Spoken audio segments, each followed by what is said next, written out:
Assalamualaikum warahmatullahi wabarakatuh. Saya Iin Mutmainah dari kelas SD 18A3, Program Studi Pendidikan Guru Sekolah Dasar, Fakultas Keguruan dan Ilmu Pendidikan, Universitas Muhammadiyah Cirebon.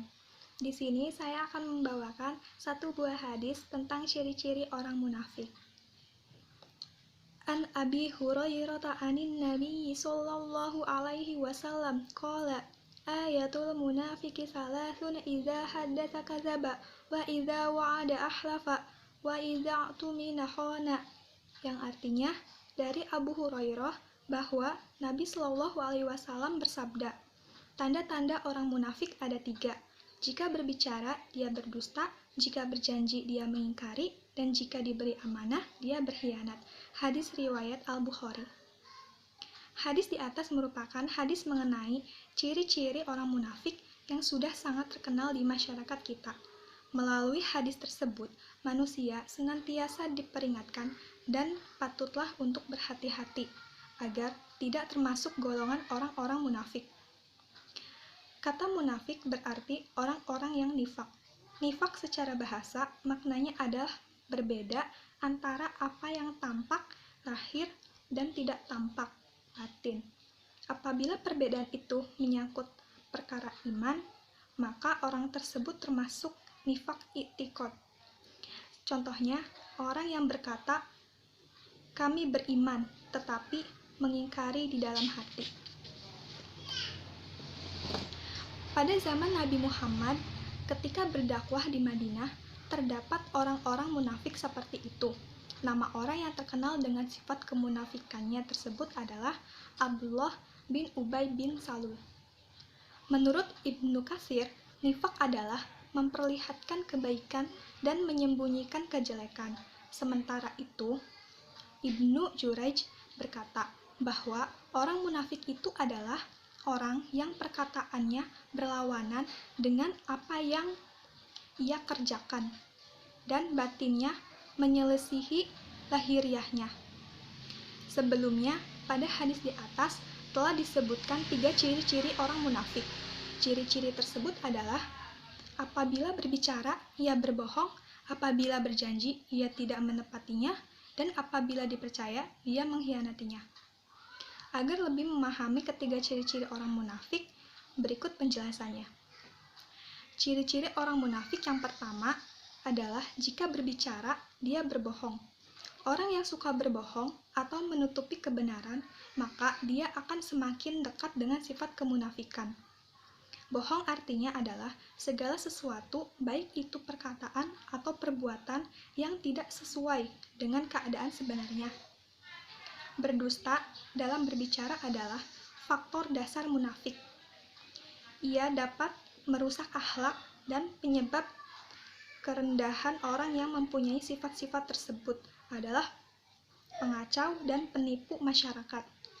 Bahkan pendusta pada hakikatnya adalah bangkai di antara orang-orang hidup. Sementara menyalahi janji atau melanggar persetujuan merupakan pintu dusta. Suka tidak menepati janji merupakan ciri-ciri orang munafik yang kedua. Semakin sering mengingkari janji, semakin dekat dengan kemunafikan. Karenanya, berhati-hatilah dengan janji. Tanda munafik yang kedua ini tidak lebih mudah dihindari daripada tanda munafik pertama. Seringkali, seorang muslim sudah mampu menjaga agar perkataannya benar, menghindari berbohong, tetapi ia masih mudah berjanji, padahal ia tahu dirinya sulit memenuhi janji itu. Ingkar janji merupakan penyebab hilangnya kepercayaan, termasuk juga perbuatan mencuri waktu, di mana akibatnya akan merusak hubungan dalam berbagai dimensi, dan pada gilirannya akan merugikan usaha masyarakat dalam berbagai aspek kehidupan. Demikian pula, membatalkan persetujuan merupakan kejahatan yang paling besar apabila ia berkeinginan untuk mengingkari janji. Tetapi apabila ia berusaha untuk menepati janji, kemudian ditimpa sesuatu musibah yang menyebabkan ia tidak dapat menepatinya, maka ia tidak termasuk munafik, karena ia telah berusaha menepati segala janjinya. namun hal-hal tertentu sehingga dengan tidak sengaja ia meninggalkannya, maka ia mendapat dosa meskipun tidak termasuk kategori munafik. Berkhianat merupakan ciri orang munafik yang ketiga. Mengkhianati amanah jika sering dilakukan, maka pelakunya akan semakin dekat dengan kemunafikan. Semakin besar kepercayaan yang dikhianati, semakin jelas tanda kemunafikan orang tersebut. Meskipun sebenarnya sangat sulit memastikan ia berkhianat atau tidak. Amanah bentuknya bisa bermacam-macam.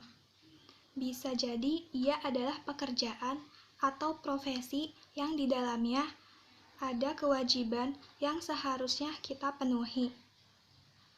Bisa jadi ia adalah kepemimpinan yang dipercayakan kepada kita, bahkan titipan barang dari orang lain agar kita menjaganya, atau rahasia dari orang lain agar kita menyimpannya. Semua itu termasuk amanah. Sungguh, kemunafikan itu hampir sulit dikenali, karena orang yang terjangkit sifat munafik biasanya berusaha meniru perbuatan orang-orang beriman. Ia turut sholat dan berpuasa, namun sebenarnya hatinya lalai, seperti yang terdapat dalam hadis berikut ini. Wa in shoma wa sholla wa za'ama annu muslimin, yang artinya, dan apabila ia mengerjakan puasa dan sholat, ia menyangka bahwa dirinya seorang muslim. Hadis riwayat Muslim. Sekian yang dapat saya sampaikan, kurang lebihnya mohon maaf. Wassalamualaikum warahmatullahi wabarakatuh.